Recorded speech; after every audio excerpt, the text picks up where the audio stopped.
Kwanza kabisa kwenye kile ambacho mtu amekipata ambacho hakiko ndani ya familia, amekipata huko nje. Familia imemlea vizuri lakini baadaye amebadilika huko nje. Ni kwa sababu huko nje sasa ni nyie watu wa media.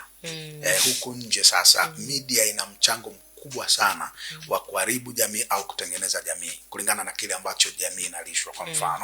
Kwa mfano sasa hivi tumeona hayo matukio ya mtu ameua mke wake na watoto. Sio, umeelewa kitu? Hilo tukio limeenda viral sana. Katika watu 1000 watakao liangalia, kuna mtu anasema huyu jamaa atakuwa alisalitiwa na mke wake. Kwa hiyo hii ndio dawa ya wanawake. Kama akikuletea ujinga kama huu, umeelewa? Kuna mtu ana vile spirit sasa. Kumbe inawezekana. Watu wanaweza kufanya. Umeelewa kitu? Sasa mtu anaona kuua ndugu yake sio tatizo. Zamani ulikuwa hata ukiona damu ya kuku unashtuka. Hata ukisikia mtu amekufa unashtuka.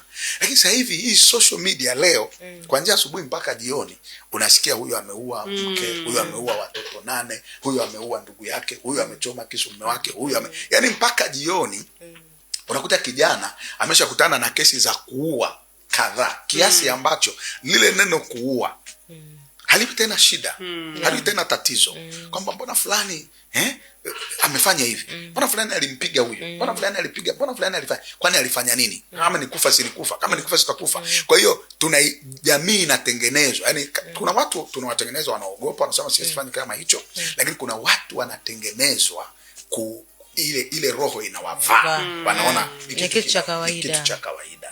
Ni kitu cha kawaida. After roho hata ni na mimi nitazungumziwa. Hata kama nimekufa lakini nitazungumziwa kama yule mtu ambavyo amezungumziwa. Kwa hiyo mimi ungeniuliza ningesema kwamba yale mambo mabaya yasiwe yanapewa airtime. Sijui mtu amemuua mtu, sijui mtu amemuua nani, sijui ndugu gani ameuliwa, sijui nani yasiwe yanazungumzwa, kwa sababu kadiri yanavyozungumzwa. Unajua Biblia inasema imani huja kwa kusikia. Yani kitu unachokisikia mara kwa mara, unachokiona mara kwa mara, unakuja kuwa vile. Umeelewa kitu? Unakuja kuwa vile. Sasa hata achana na hiyo, kwenda kwenye mafilamu, nenda kwenye nini, ni mauaji, ni kuua, ni kisu. Mnazo hizo, hata watoto wadogo wanapiga wazazi wao risasi. Lakini kwa sababu ameona kwenye movie. Kwa hiyo huku nje sasa, kuachana na familia kwamba inaweza kubadilisha watu, lakini huku nje jamii inavyobadilishwa na media na social media zina mchango mkubwa wa namna ya kubadilisha watoto wetu na kubadilisha jamii kwa ujumla.